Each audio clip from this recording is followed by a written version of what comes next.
and gentlemen, welcome to the Know Your Substance podcast. My name is Tpillz, and we got our guest today here, GabeXO. Man, how you doing? Yes, sir. Good, bro. How you doing? I'm doing good, man. I'm blessed. For sure. Hell Blessed, yeah. you know. I'm ready for the summer, like we were talking about before, you know. Yes, sir. The podcast had to take a break for a little bit, you know, just to get it right, but you're my first one For sure. since, you know, so I'm ready. I'm gonna knock the rust off, bro. So we're gonna get it. We're gonna get it cool. Yeah, man. Poppin'.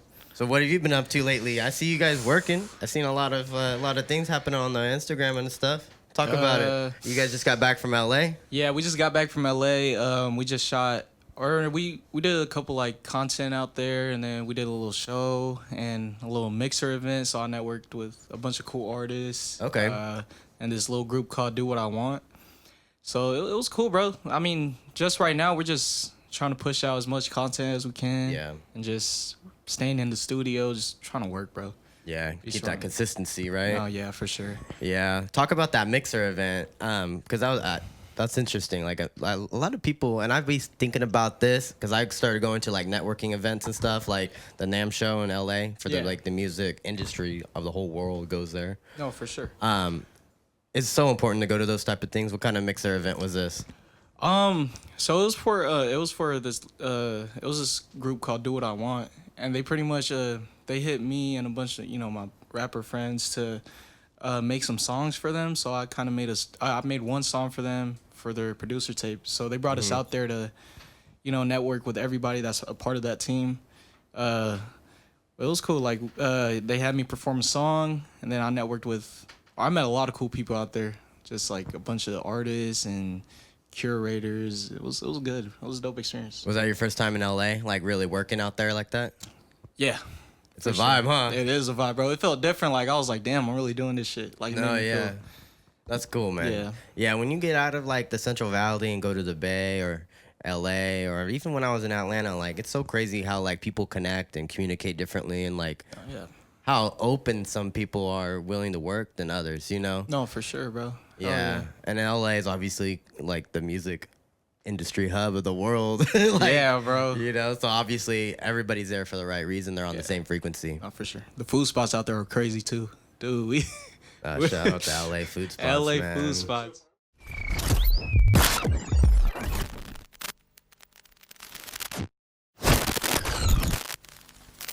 But yeah, man, that's pretty cool. Meeting other people and stuff is like, your network is your net worth, you know? Yeah. You can't ever get enough of it, you know? yeah. It's just when you think you met someone cool, you're going to meet someone else that's, just as like cool that you can like build with, really. Yeah. It's all about building that team. No, for sure. How has that journey been for you? Like just building a team and stuff?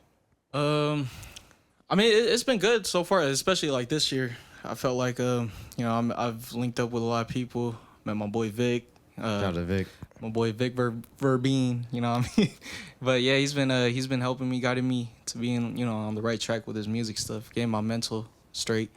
And like my boy, I've been linking up with my boy Vincent too. He's a rapper out from Stockton. We've been working on a lot of stuff together, so yeah, that's cool, that's bro. cool, man. Yeah, I remember Vincent from the Watt Fest 3. Shout out to Watt Fest, man. Yes, sir. Crazy night. Hell yeah. That was a crazy night, man. That was the last show I probably did, actually. Really? That was the last one? That was the last one, because at the Hookah Lounge, shout out to Cedar Hookah Lounge and the family, man. They eventually sold the building or the lease or whatever, and that was it. That was the last one. So I was like, all right, I'm good. That was my first show too. I think that was my first time I ever like performed in front of people. Yeah. I was nervous as shit. I was like, man. It's like, did you ever play sports growing up? I played football. Doesn't it feel like a football game, like before the football game? It does, bro. It's Like, oh shit. You getting the butterflies and stuff. Yeah, nah. I feel you. But those moments prepare us for these type of things. It's not easy to get in front of people and to like really like work a crowd. How is that like? Has that been a challenge, or is it like something you're finding yourself like just like over time, just finding new ways to like make it interesting? I think right now is I don't know. I've been feeling more confident on stage. Like I've done like 5 performances so far. So like each show I try to be better than what I did before. But I feel like I'm becoming more confident. I'm having more like crowd control, and just like trying to bring that good energy to the crowd. Cause I don't want to. I think my first time I performed, I was just like, kind of just rapping my songs, but it's not like really engaging with the audience. Like, yo, turn up this. So, yeah, I'm easing into it. Yeah, man, it's hard, man. It's hard to be like a crowd pleaser where you're like, working with the energy that they got. Yeah, because you can't use energy that isn't there. Sometimes you have to create it. You know.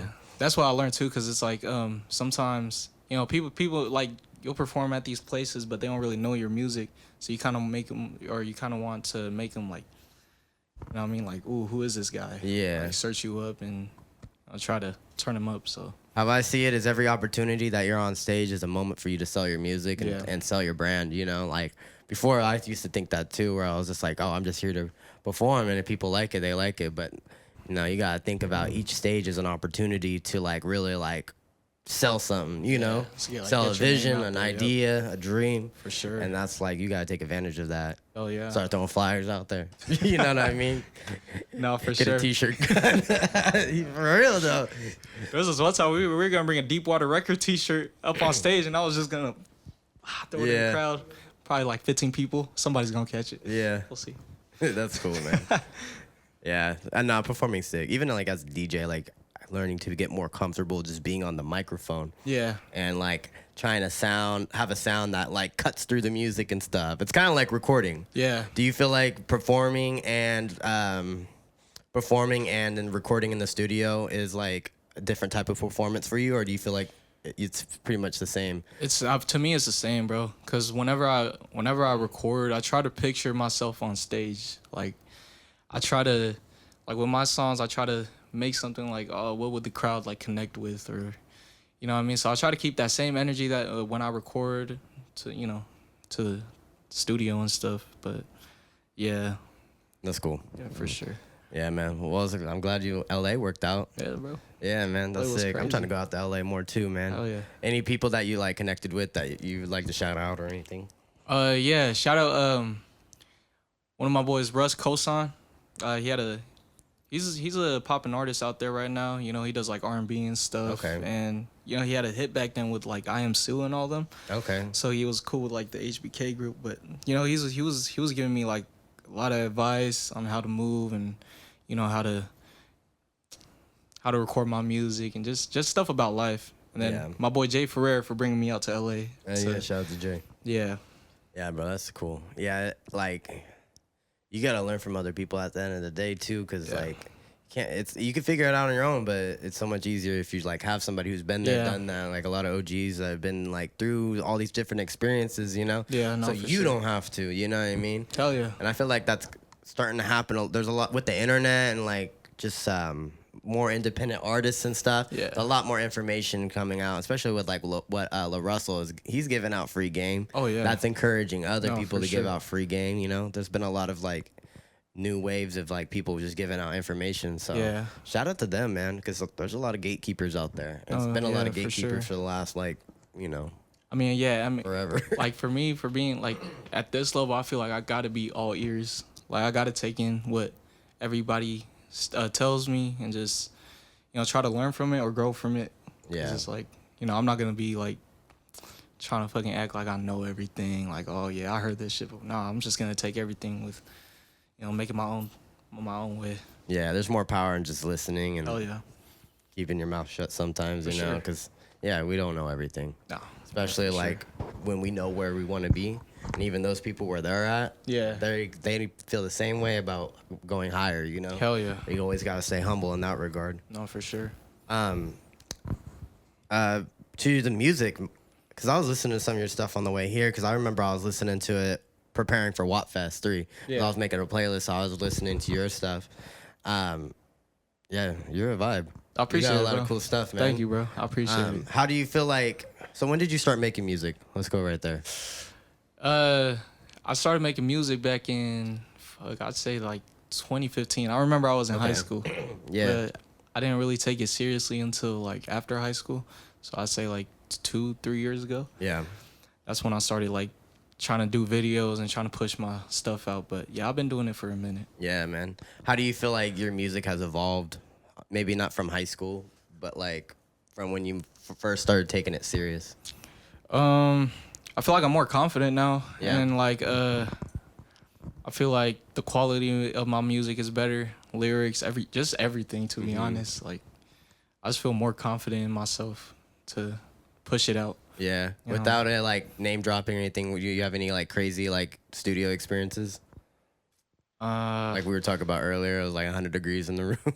Oh yeah, yeah. There was this one studio I went to, bro. It was like, I'm not gonna name it, but dude, there was like we were packed. There was a bunch of people in there, so I can't I can't blame them fully. But like we were in the studio just recording, and I'm like, fuck. I'm recording, bro. My mouth's getting dry. I'm drinking water.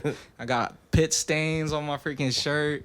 But it was like, damn, bro. Like, turn the AC on or something. But they didn't have anything, bro. So it was like 100 degrees in the summer in that studio. 10, 15 people. And I'm just over there just waiting for the session to end so I could get some fresh air. Yeah, right. Just really knock the 16 out. Yeah, that's exactly. But yeah, I feel like every artist got a story like that. yeah. Especially like in the beginning, even in like professional studios, got like For sure. that type of problem and stuff. Oh yeah. I remember just like being in the studios like super hot, and there was a bunch of people in there, and then like somebody had their kid in there, and it's just like a whole bunch of things going on. You just hear the baby crying in the back, like, yo, shut up. Yeah, Shut like up. I can't take that out. I can't filter that out. That's hella funny. Yeah, No, for sure. but yeah, that's cool, man. Any new music coming out? Anything you've been working on that you'd like to name drop? Yeah, I got a new single coming out on May 30th. Yeah, May 30th I got a new single called Waiting for You. And that one's gonna be a vibe. I think it's probably like one of my best works. And then two more. Like I got a lot of stuff planned, so I'm just trying to drop like till the end of this year. Yeah, where it's just like, kind of schedule it out. Yeah, but I'm trying to lean into more of the R&B scene and just trying to take over that market. How do you feel like R&B has evolved in the last like, let's say since the pandemic? Because I feel like there's been a big change. Like I listened to R&B from like 2018, 2019, and then ever since the pandemic, I feel like it's changed a lot. Oh yeah, I mean, there's a lot of stuff happening with R&B, especially like since then. I feel like back then people were more into like, that hip hop or trap. But it's like now like people just want to vibe and just have a good time. So I think R&B is going that direction right now where people summertime, people don't want to fucking hear about, oh shit, I just killed this guy, just what I mean. It's just But yeah. Ain't nobody really want to listen to murder music, on their day off. Fucking in the drop, you're driving the drop top, bro, and then you're talking about, yo, hey, what I mean? Nah, I feel that's cool. You got to keep we got to keep positive music out there. Yeah. And, it's crazy how sure. powerful some music can be, especially as a DJ. Yeah. This will lead into the next question, but real quick, like, it's crazy to see how, when I started being a DJ and started going from artist focus to DJ focus, how powerful music can be. Like, when we was DJing house parties, bro, you play the wrong song, someone might get hurt. Yeah. And then somebody almost got hurt, and I told my homie, I was like, turn the song. No, now. I don't care about no transition. Turn it. Holy shit. And as soon as he turned it, it was like the sun came out. What the fuck? Yeah, everybody stopped beefing. It was like fine. I was like, that's crazy. What the hell? yeah. Oh shit. It was wild. Yeah, they stopped banging on him. It was crazy. It was like, Teletubby son. It's crazy. It's like, damn, the next day is here already. Oh shit. I was like, keep it on this. Stay in this lane, bro. No, for sure. Don't get us hurt. Nah, but the DJ, being a DJ is pretty crazy. Like, you learn a lot about producing and being an artist and stuff. Yeah. How do you feel? And you picture yourself being on stage when you're recording stuff. How do you feel about R&B in the clubs and all that stuff? R&B in the clubs, I don't have no problem with that, bro. I feel like it would be cool. Like, yeah, bro. They do a lot of R&B nights nowadays. Yeah, hell yeah. Especially like those R&Bs from like Y2K era and all that. Like, it's a vibe, bro. I feel like I'd rather hear that than like some crazy shit in the club. You know what I mean? Yeah, when I do those R&B brunches, those Yeah. are a vibe. Those are Hell cool yeah. times. Cause it's like you can just you're just vibing with your peoples and just the music's good. Yeah. You know what I mean? Do you network with a lot of DJs? Nah, not at the moment. Okay. Yeah, I mean, I had my boy Nick Cutlass. We had a little show in Modesto. It was Oh, at yeah. it was at Bodega 57. It was cool. Like I think that was the only like DJ I really linked up with and you know just threw something with. So Sick. yeah, That was recent, huh? yeah, that was just like last month I think. Yeah, Bodega's a nice spot, man. Yeah, I've done Bodega's an nice. event there. It's pretty cool. Oh yeah, It's big. yeah, it is. And they bring some, depending on the promoter, they be bringing out some crazy artists. No, for sure, bro. Yeah. Bodega was a vibe. No, it's yeah. a vibe. Yeah, it's important as an artist to kind of network with DJs and stuff. And what I'm finding is like artists are starting to send me, or producers starting to send me DJ packs of an artist that they're working with. Yeah. You know. And Oh shit. So something to keep in mind. You know, like hey, like here's my song. Yeah. Here's the DJ pack with the intro with For this sure. drop, acapella. Oh yeah. You know, I mean, we could stems everything out, but you know what I mean? It doesn't hurt to throw it in there because then Yeah, people make remixes and stuff. For sure, bro. Damn, I think I'm gonna start doing that. No, Low-key. for real. That's why I was asking, like, you know, I don't think a lot of artists think about that. Like, Yeah. the DJ used to be the curator of the culture and what the Exactly. music was. For sure. I mean, if you had money to press a record, Yeah. here. Hell yeah. Nowadays, you just airdrop it. I'm trying to get like I'm low key trying to do like an EDM song. So like Yeah, bro. I'm trying you to know, get I'm gonna EDM. send all my EDM DJs tap in. I'm trying to fucking work. Nah, bro. There's some house and techno shit. Yeah, that shit would be fire. I'll be like, Nah, bro, that's a wave. I'm going to Europe in a few weeks after I get done with work. oh shit. What's the plans out there? Turn up. Turn up. I'm going with my family, so maybe not turn up as much, but I'm definitely going to try and network out there. Oh yeah, for sure. Band Lab, or is it Bandcamp? No, Bandcamp. There's this producer that I follow, and he has a show out there. I'm going to try and tap in with him and stuff. Fire. You know, Oh yeah. the Europe is different, man. Shout out to everybody I met from Europe. If you were watching this, I met a few people, but it's just a vibe, bro. Yeah. What part of Europe are you going to? London and Paris. Oh yeah. Yeah, There you I've go. never been. For sure. I've only been to Istanbul in Turkey and in Barcelona and Italy on the coast. I didn't go to Rome or nothing, but That sounds I was on fire, the though. coast. No, Oh, it's yeah. fire, bro. It's such a vibe. How's the food out there? Italy had the best food for sure. You can't deny that.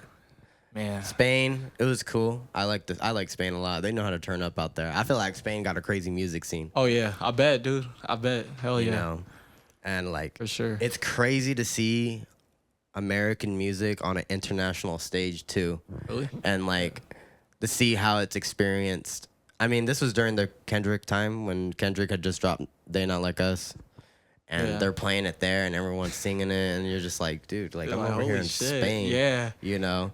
And that's something that like I've had to think about as an artist and Yeah. DJ is like, where do I fit on the global scale Yeah. of what I'm trying to curate? You know? Yeah. No, for sure. I mean, music's universal, so it's like, damn, bro. Like, Yeah. that would be crazy, like hearing your stuff in a different country. But you know what carries the farthest? R&B. Oh yeah, for sure. You know how much R&B I heard? Oh, more than rap. Really? It was like a bunch. Yeah. Especially like in like cafes and shops Oh, and yeah. stuff. You know what I mean? Like it's R&B, No, for sure, bro. the rhythm and blues. I bet.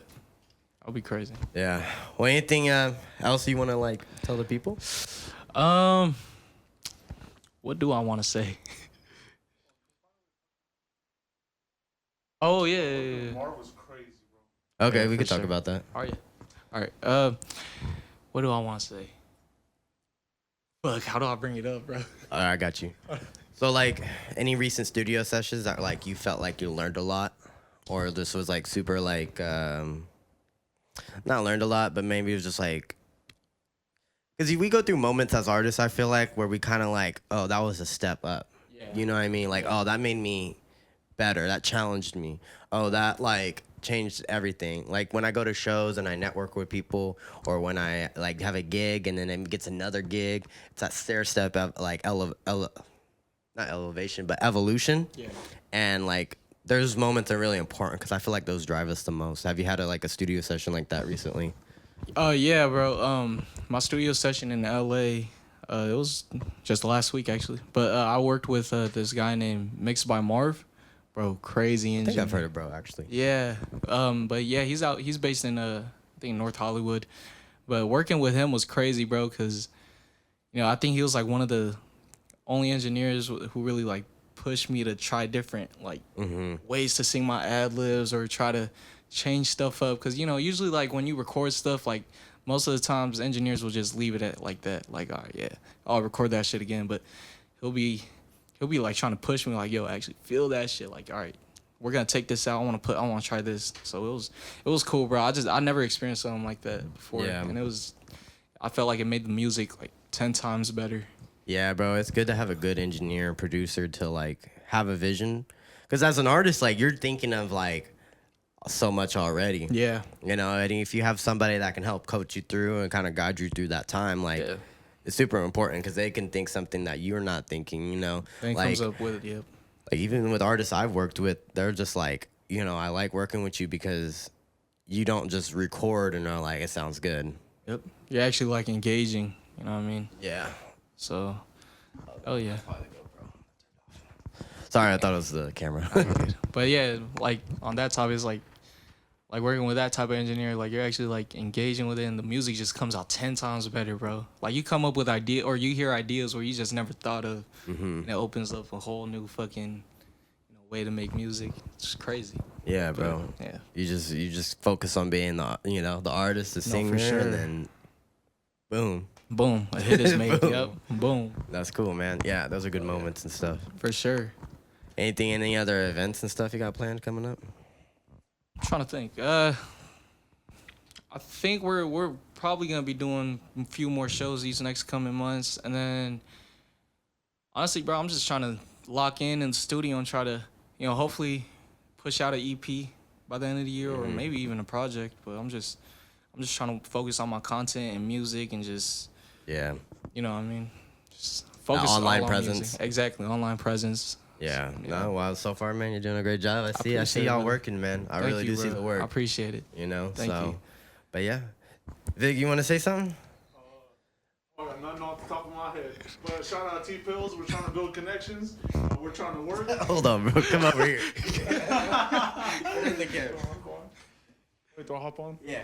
Here, you wanna hop right here? Yeah, you can take the big boy seat. No, I'll just stand up. Shout out Tpillz. We got 2 separate movements going, but we're trying to. Yeah, we're just trying to get movements going. We're trying to get working. It's not too many movements coming out of Modesto. It's definitely some there's definitely some movements going out of Modesto, but we're just trying to turn it up for the 209 in general. More opportunities, more work, more events. Let's have some fun turn-up events. Facts. Let's get some good environments going, Wow. and let's keep supporting each other. We got something going. Yeah, just keep supporting. Peace, love, and positive. And Deepwater Records, we're trying to come up. Yeah. Yes, sir. Keep pushing good music, man. Keep it up. I appreciate y'all coming through. Yes, sir. Let's get to work. I appreciate it. Let's go. Let's get Let's this. do it. Oh yeah, and keep following your dreams and stay positive all the time. Smiles. Welcome to the substance, man. Welcome to the substance. So what's up with the substance, man? I know you hurt and filled with chemical, man. So what's up with the substance, man? This new sun's being knocked your fans.